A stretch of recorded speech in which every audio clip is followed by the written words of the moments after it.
আসসালামু আলাইকুম everyone, study of geography চ্যানেলে সবাইকে স্বাগত। আজকে আমরা স্তম্ভ ও রেখাচিত্র অঙ্কন এই ব্যবহারিকটা আজকে আমরা করব। তো এটা হচ্ছে ভূগোল প্রথম পত্রে একটা ব্যবহারিক। প্র্যাকটিক্যাল খাতায় আমরা কিভাবে ব্যবহারিকটি করতে পারি সেটাই আজকে দেখাবো। তোমরা যারা বুঝতে পারো না অনেকে যে প্র্যাকটিক্যাল খাতায় আমরা কিভাবে করতে পারি, তো তাদের জন্য আজকের ক্লাসটি মনোযোগ সহকারে দেখলে তোমরা আশা করছি বুঝতে পারবে, এবং পরবর্তীতে আরেকটা ক্লাসে আমি পুরাটা প্র্যাকটিক্যাল খাতা দেখিয়ে দিব সুন্দর করে, কারণ কিছুদিন পর যেহেতু তোমাদের এক্সাম রয়েছে, তো আশা করছি তোমরা উপকৃত হবে। ঠিক আছে, আচ্ছা দেখো, এরকম তোমাদের হয় প্র্যাকটিক্যাল খাতাটা। তোমরা যারা দেখেছো তোমরা জানো, যারা এখনও প্র্যাকটিক্যালটা করে ওঠেনি, ফার্স্ট ইয়ারে রয়েছে, তারা হয়তো বা তোমরা এরকম দোকানে গেলেই পাবে, ভূগোলে প্র্যাকটিক্যাল খাতা বললেই দিবে তোমাদেরকে। তো এরকম একটা খাতা থাকে, এবং এখানে দেখো দেওয়া রয়েছে, এখানে বলে দেওয়া রয়েছে হচ্ছে চিত্র নং। এখানে কত নম্বর চিত্র সেটা তোমাদেরকে দিতে হবে, এবং পরীক্ষণ নাম্বার, মানে এটা কত নম্বর পরীক্ষা সেটা দিতে হবে, এবং পরীক্ষণের নাম। আচ্ছা, এটা আমরা পরে করব। আগে আমাদের যে প্র্যাকটিক্যালটা রয়েছে আমরা আজকে সেটা ড্র করার চেষ্টা করব ফার্স্টে, দেন তারপরে আমরা পুরোপুরি খাতাটা কমপ্লিট করে তোমাদেরকে দেখাবো। আজকে প্র্যাকটিক্যালটায় তোমাদের দেখলে তোমরা বুঝতে পারবে যে প্র্যাকটিক্যাল খাতায় আসলে কীভাবে প্র্যাকটিক্যালগুলো করতে হয়। আচ্ছা দেখো, এই যে ফার্স্টে যে পেজটা থাকে, এই যে সাদা পেজটা, এখানে কিন্তু ফিগারটা ড্র করতে হয়, এবং এখানে দেখো একটা দাগ কাটা পেজ রয়েছে তারপরে, এবং সেখানে কিন্তু তোমাদের যে প্র্যাকটিক্যালের যে লেখাটা থাকে সেটা লিখতে হয়। ঠিক আছে, তো ফার্স্টে আমরা ড্রয়িং করার আগে আমাদের লেখাটা কমপ্লিট করব। ছকটা মেইনলি বেশি ইম্পর্ট্যান্ট, লেখাটা পরে লিখলেও হয়, প্রবলেম হয় না, কিন্তু ছকটা কিন্তু বেশি ইম্পর্ট্যান্ট। সো আগে ছকটা কমপ্লিট করে দেন লেখাটা কমপ্লিট করতে হবে। ওকে, তো ফার্স্টে কিন্তু আমরা একটা এখান থেকে একটা বর্ডার করে নেব, মার্জিন মতো করে নিব ফার্স্টে। তোমরা এটা অনেকেই করতে পারো, আবার নাও করতে পারো, এটা কোনো প্রবলেম না, বাট আমি প্রিফার করি এরকম একটা বর্ডার করে নিলে দেখতে ভালো লাগে। তো আচ্ছা, তারপর দেখো আমরা ফার্স্টে যেহেতু এখানে এক্সপ্লেনেশনটা লিখবো, এখন আমি যে আগে তোমাদেরকে ছকটা দেখাই নেই, দেন পরবর্তীতে কিন্তু তোমাদের এক্সপ্লেনেশনটা আমি তোমাদের করে দেখিয়ে দেবো। ঠিক আছে, আগে আমরা ছকটা কমপ্লিট করি। ঠিক আছে,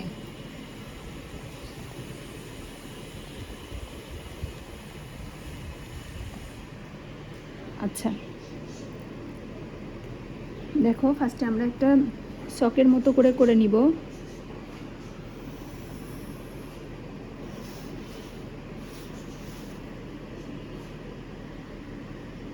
আচ্ছা, এটা যে দেখাচ্ছি না, এটা কমপ্লিট করে আমি তোমাদেরকে দেখাচ্ছি। দেখো, আমি ফার্স্টে একটা এখানে ছক করে নিয়েছি, এবং এখানে টোটাল হচ্ছে যেহেতু 12 মাসের একটা নাম লিখতে হবে, সো টোটাল 13টা আমি এখানে ঘর করে নিয়েছি, এবং 3টা করেছি। এখন এখানে আমি লিখে তোমাদেরকে দেখাচ্ছি।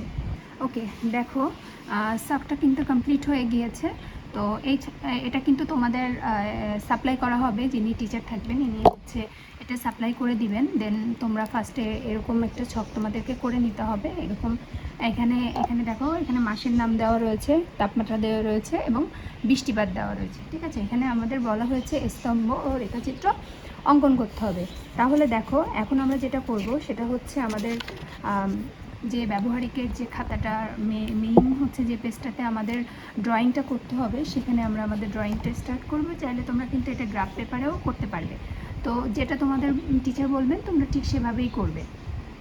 আমাদের ফার্স্টে কি করতে হবে, ড্রয়িং করার জন্য আমাদের যেটা করতে হবে সেটা হচ্ছে আমাদেরকে, দেখো তোমরা এখানে আমরা যে আমাদের রয়েছে, এখানে হচ্ছে 12টা মাসের নাম দেওয়া আছে। ঠিক আছে, তো যেহেতু 12, তাহলে আমরা কি করব, 6 ইঞ্চি করে একটা দাগ নিয়ে নিব, এবং সেটা আমরা একটা বক্স মতো করে নিব। ঠিক আছে, 6 ইঞ্চি নিয়ে নিব, এবং মোটামুটি মাঝ বরাবর আমরা এটা করার চেষ্টা করব। দেখো, তাহলে দেখতে সুন্দর হবে। প্র্যাকটিক্যাল যতটা তুমি সুন্দর করে করবে, প্র্যাকটিক্যালটা ততটাই কিন্তু সুন্দর হবে। মাথায় রাখবে যে প্র্যাকটিক্যালটা কিন্তু সৌন্দর্যের উপর ডিপেন্ড করে, তাই না? অনেক কিছু, তুমি ড্রয়িংটা কিভাবে করছো, তোমার ফিগারটা কেমন সুন্দর হচ্ছে, হ্যাঁ, সেটার উপরেও অনেক কিছু কিন্তু ডিপেন্ড করে। তাহলে ফার্স্টে আমরা যেটা করব, ফার্স্টে আমরা 6 ইঞ্চ করে একটা মেজারমেন্ট নিয়ে নিব। প্রত্যেকটা আমাদের দেখো,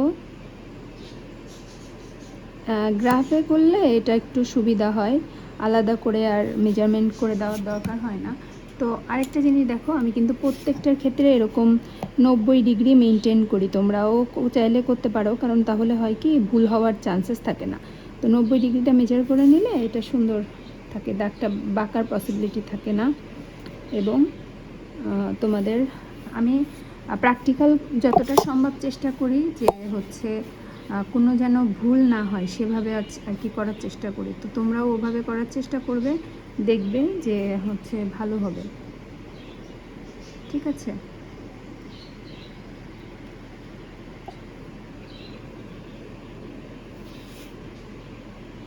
দেখো আমরা কিন্তু 6 ইঞ্চি করে একটা টোটাল একটা বর্গক্ষেত্রের মতো করে নিয়েছি। ঠিক আছে? প্রত্যেকটা কিন্তু এখানে 1 ইঞ্চ, হাফ ইঞ্চ করে নেওয়া হয়েছে। ঠিক আছে?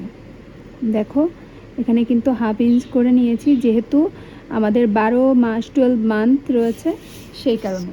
ওকে, এখন এই প্রত্যেকটা কিন্তু আমাদেরকে বক্স করে ফেলতে হবে। হ্যাঁ, তার আগে আমরা এটা মার্ক করে নেই একটু।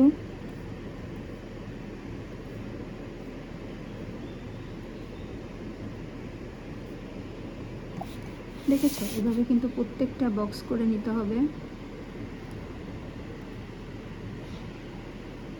তারপরে এগুলা অ্যাড করে দিতে হবে।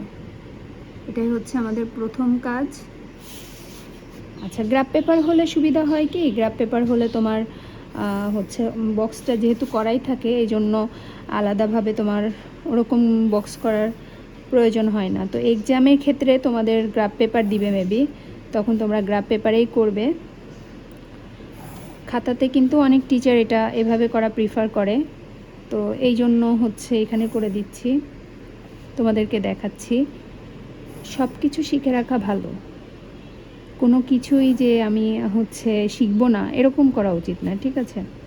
সব কিছুই শিখে রাখলে পরবর্তীতে সেটার বেনিফিটসটা ভালো আসে। আর প্র্যাকটিক্যালের বিষয়টা কি, এটা হচ্ছে যেমনটা ইজি, আবার বুঝতে না পারলে কিন্তু একটু ডিফিকাল্ট, তাই না? যারা করো তারা তো তোমরা জানোই। দেখো প্রত্যেকটা এরকম করে তোমরা বক্স করে নেবে, তাহলে এদিক ওদিক হওয়ার সম্ভাবনা থাকবে না। একটু খেয়াল রাখবে যেন মেজারমেন্টটা ঠিক থাকে, ভুল না হয়। হ্যাঁ, না হলে আবার প্রবলেম হয়ে যায়। একটু চেষ্টা করবে যে মেজারমেন্টটা যেন ঠিক থাকে।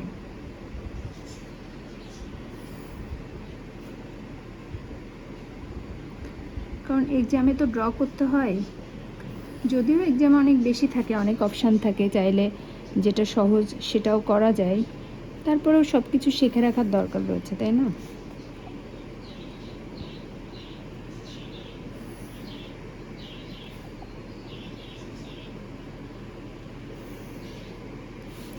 দেখো অলমোস্ট কমপ্লিট হয়ে গিয়েছে আমাদের যে ঘরটা। এটা কিন্তু যদি আমরা গ্রাফ পেপারে করতাম তাহলে কিন্তু আমাদের ইজিলি এটা করা হয়ে যেত। ঠিক আছে? এইখানে করাতে একটু মনে হচ্ছে যে প্রবলেম হতে পারে, তো এটা সমস্যা না, তোমরা বোথ সাইডে করার চেষ্টা করবে, তাহলে তোমাদের জন্য এটা বেটার হবে। দেখো এখন হচ্ছে আমরা কি করব, আমাদের এক সাইডে হচ্ছে বৃষ্টিপাত দেখাতে হবে এবং এক সাইডে কিন্তু তাপমাত্রা দেখাতে হবে। তো লেফট সাইডে আমরা দেখাবো কি, লেফট সাইডে কিন্তু আমরা তাপমাত্রাটা দেখিয়ে ফেলবো, যে এটা হচ্ছে আমরা দেখব তাপমাত্রা। ঠিক আছে? এখানে আমরা তাপমাত্রা দেখাবো এবং এই পাশটাতে আমরা বৃষ্টিপাতটা দেখাবো। ঠিক আছে? দেখো এই সাইডটাতে আমরা দেখাবো বৃষ্টিপাত, আর এই সাইডটাতে দেখাবো আমরা হচ্ছে তাপমাত্রা। তো আমরা একটা লিখে নিব, দুই সাইডে আমরা দুইটা দেখাবো, আমরা কিন্তু লিখে নিয়েছি। এই পাশে আমরা তাপমাত্রা দেখাবো এবং এই যে ডান সাইডে সেখানে আমরা দেখাবো হচ্ছে বৃষ্টিপাত। ঠিক আছে? আর এই যে নিচের যে জায়গাটা রয়েছে এখানে কিন্তু আমরা হচ্ছে মান্থের যে নামগুলা সেগুলা কিন্তু লিখে নেব। এটা জানুয়ারি, এটা হচ্ছে February, March,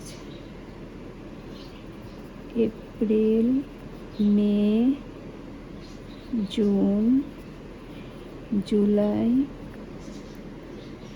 August, September, October, November, December.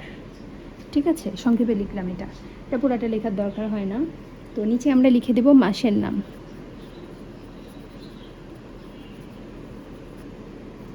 একটু খেয়াল করে দেখো, এখন আমাদের যেহেতু তাপমাত্রা, তাহলে আমাদের তাপমাত্রা হচ্ছে সর্বোচ্চ ছিল হচ্ছে 28 ডিগ্রি, তাই না? সর্বোচ্চ হচ্ছে 28 ডিগ্রি। তাহলে আমরা এটা যেটা করতে পারি সেটা হচ্ছে এটা আমরা 3 ডিগ্রি করে দিতে পারি। এখান থেকে আমরা দেখো, একটু খেয়াল করে, এখান থেকে আমরা 3, 6, 9, 12, 15, 18, 21, 24, 27, 30, 33, 36 পর্যন্ত উপরে এইদিকে দিলাম। আর একটু খেয়াল করে দেখো, এখানে আমাদের সর্বোচ্চ হচ্ছে 88.80। ঠিক আছে, তাহলে আমরা যদি 8 করে ডিফারেন্সেসটা দেই তাহলে দেখি কি হয়।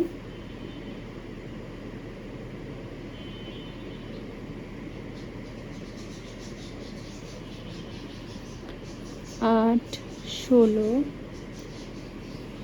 24, 32, 40, 48,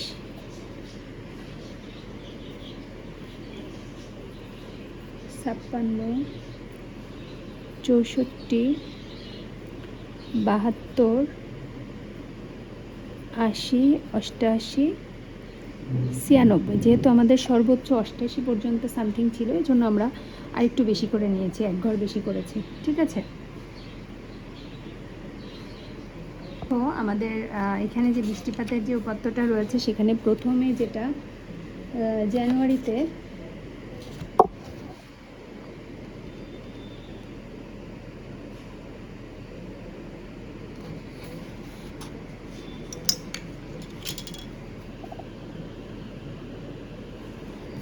.36, তাহলে এটা কিন্তু অনেক কম। যে দেখো, এখানে 0, এখানে 1, এভাবে 8 পর্যন্ত, তাহলে 36 দ্যাট মিন্স কিন্তু একেবারেই হচ্ছে অনেক কম টেম্পারেচার। ঠিক আছে, একেবারেই অনেক কম, 1-এরও কম হবে, 0.36। ওকে, আচ্ছা। তারপরে যেটা 1.17, তাই না? এরপরে যেটা রয়েছে সেটা হচ্ছে 1.17, তার মানে হচ্ছে এর সামান্য একটু বেশি হবে যে।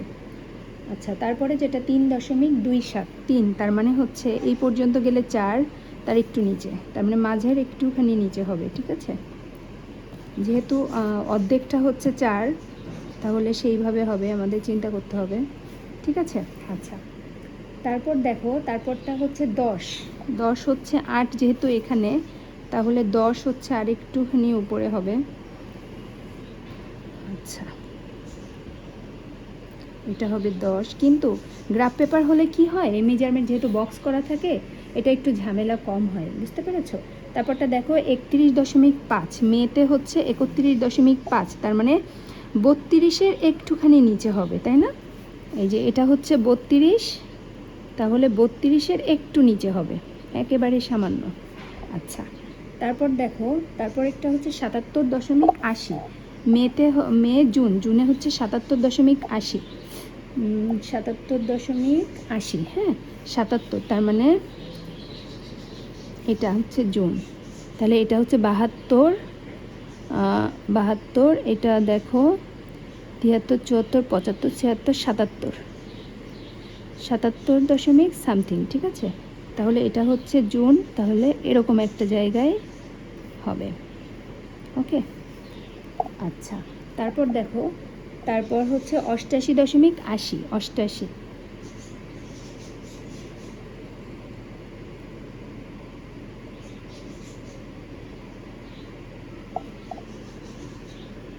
দেখো 88.80, তাই না?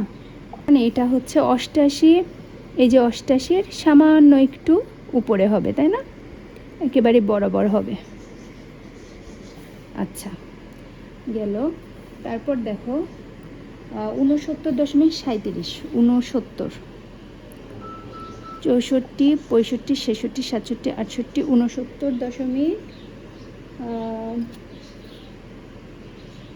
69.37, তার মানে এরকম একটা জায়গায় হবে। ঠিক আছে, যদি ড্র করতে প্রবলেম হয় তাহলে এই দিক থেকে কাউন্ট করে নিবে একটা ইয়েতে, তাহলেই হবে। তারপর দেখো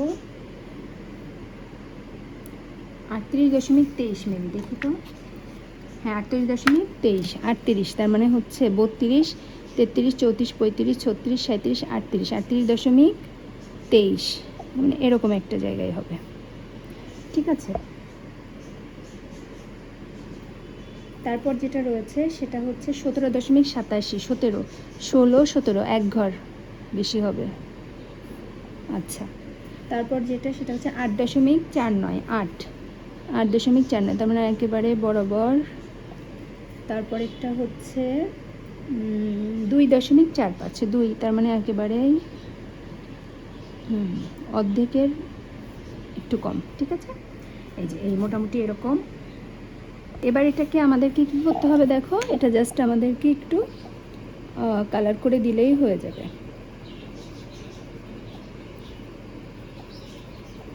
স্তম্ভ লেখচিত্র যেহেতু, স্তম্ভের মতো করে দিতে হবে।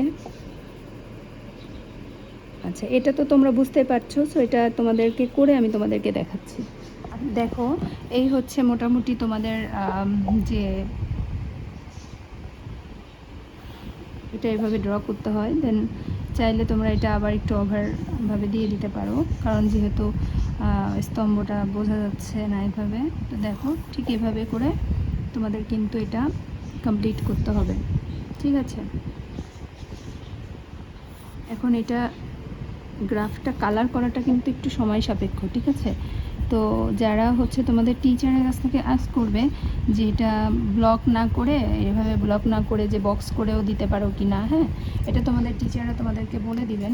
এটা হচ্ছে আসলে টিচারের উপর ডিপেন্ড করে, এটা টিচার যেভাবে করতে বলে ঠিক সেভাবেই কিন্তু এখানে ড্রটা করতে হয়। ওকে, তো এই হচ্ছে মোটামুটি তোমাদের স্তম্ভ বৃষ্টিপাতের যেটা সেটা। ঠিক আছে, এখন আমরা যেটা দেখাবো সেটা হচ্ছে তাপমাত্রা আমরা কিভাবে এটা দেখাবো, চলো আমরা সেটা দেখার চেষ্টা করি। দেখো আমাদের ফার্স্টে যেটা রয়েছে সেটা হচ্ছে 19.19, সরি 19.9, তারপরটা হচ্ছে 21.5, 19.9 যেটা সেটা দেখো এটা হচ্ছে 18, তাহলে ঠিক এরকম একটা, এটা কিন্তু 3 ঘর করে 18, 19, 20, 21। ঠিক আছে, তাহলে কিন্তু আমাদেরকে সেইভাবে তিনটা এই যে এটা ঘরটা এটা কিন্তু 3 ভাগে ভাগ হবে, সেই অনুযায়ী আমাদের কিন্তু এটা মার্কটা করতে হবে। এখানে হচ্ছে 19, তারপর যেটা দেখো তারপর হচ্ছে 21.5, 21.5 দেখো 21.5। ঠিক আছে, তো 21.5 যেহেতু, তার মানে এটা হচ্ছে 21, তাহলে 5 একটু অর্ধেকটা যাবে। আচ্ছা, তারপরটা দেখো 24.7, 24, তাহলে তারপর হচ্ছে 24.7, তাহলে এটা 24.7 হচ্ছে এরকম একটা জায়গায় হবে। তারপর এটা হচ্ছে 27.5, তার মানে এখানে 27.5 এখানে হবে। তারপর দেখো 28, তাহলে 28 আর একটু উপরে হবে, 28, 29, 30, তাহলে এটা হচ্ছে আর একটু উপরে হবে 28টা। আচ্ছা, তারপর দেখো 27.4, 27.4 একটু নিচে, এটার একটু নিচে হবে 27.4টা। আচ্ছা, তারপর হচ্ছে 27.2, এটা একেবারেই গা বরাবর হবে। তারপর 26.8, 24, 25, 26.2, মানে এরকম একটা জায়গায় হবে। আচ্ছা, তারপর দেখো 27.2, এই যে আমরা এই বরাবরে দিয়ে দিব 27.2। তারপর হচ্ছে 26.8, 26, 0.8 একেবারেই 27-এর বরাবর হবে। সরি এটা হচ্ছে পরেরটাতে হবে, ঠিক আছে, এটা এরকম হবে। আচ্ছা, তারপর দেখো 24.2, 24.2 যে এরকম জায়গায় হবে। তারপরটা দেখো 20.6, 20, 21, তার মানে এই যে এরকম একটা জায়গায় হবে, ঠিক আছে। এখন আমাদের কাজ হচ্ছে আমরা যে ডটগুলো এঁকেছিলাম, এখন হচ্ছে আমরা এখানে একটা লাইন ড্র করে দিব। ওকে, দেখো লাইনটা ঠিক এভাবে ড্র করবে তোমরা।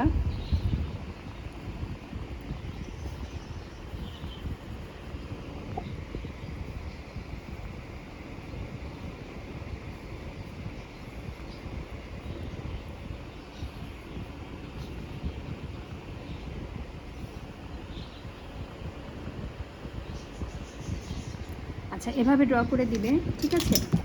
তো এখানে আমরা একটু দাগটা মুছে গিয়েছে, এটা একটু ঠিক করে দেই। এই হচ্ছে মোটামুটি আমাদের ড্রয়িংটা, এবং এখানে কিন্তু আমাদের পরীক্ষণের নামটা লিখতে হবে।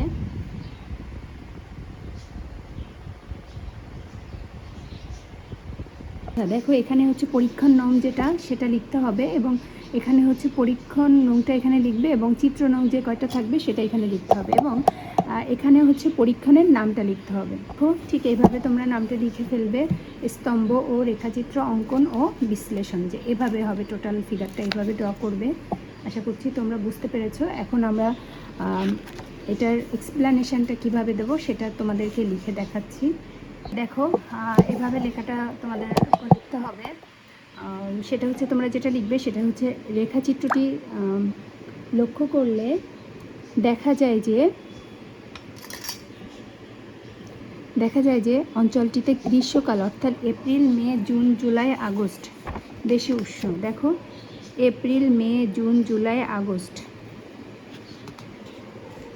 বেশি উষ্ণ, এবং শীতকাল অর্থাৎ নভেম্বর, ডিসেম্বর, জানুয়ারি, ফেব্রুয়ারি, নভেম্বর, ডিসেম্বর, জানুয়ারি, ফেব্রুয়ারি এই পর্যন্ত টাইমটা দেখো কম বৃষ্টি হয়, ঠিক আছে। তো সমতাপ রেখা উত্তল, এতে স্থানটির উত্তর গোলার্ধের অবদান নির্দেশ করে, এবং বর্ষণ রেখা লক্ষ্য করলে দেখা যায় যে নভেম্বর, ডিসেম্বর, জানুয়ারি, ফেব্রুয়ারি, এপ্রিল মাসে বৃষ্টিপাত খুবই কম। দেখো যেহেতু এটা বৃষ্টিপাত, দেখো নভেম্বর, ডিসেম্বর, এই যে নভেম্বর, ডিসেম্বর, জানুয়ারি, ফেব্রুয়ারি এই মাসে বৃষ্টিপাত খুবই কম, এবং বৃষ্টিপাত সেপ্টেম্বর মাসে মধ্যম বৃষ্টিপাত, মে এবং সেপ্টেম্বর মাসে মধ্যম বৃষ্টিপাত, এবং জুন, জুলাই, আগস্ট এই মাসগুলোতে কিন্তু অনেক বেশি বৃষ্টিপাত হচ্ছে। দেখো জুন, জুলাই, আগস্ট এই মাসগুলোতে সবচেয়ে বেশি বৃষ্টিপাত, তো ব্যাপক বৃষ্টিপাত হয়। এসব বৈশিষ্ট্যের জন্য নিঃসন্দেহে বলা যায় স্থানটি উত্তর গোলার্ধে অবস্থিত এবং ক্রান্তীয় মৌসুমী জলবায়ু অঞ্চলে অবস্থিত। তো এইভাবে হচ্ছে কিন্তু তোমরা তোমাদের প্র্যাকটিক্যাল খাতাটা কমপ্লিট করবে। আশা করছি তোমরা সবাই বুঝতে পেরেছো। তো আসসালামু আলাইকুম সবাইকে।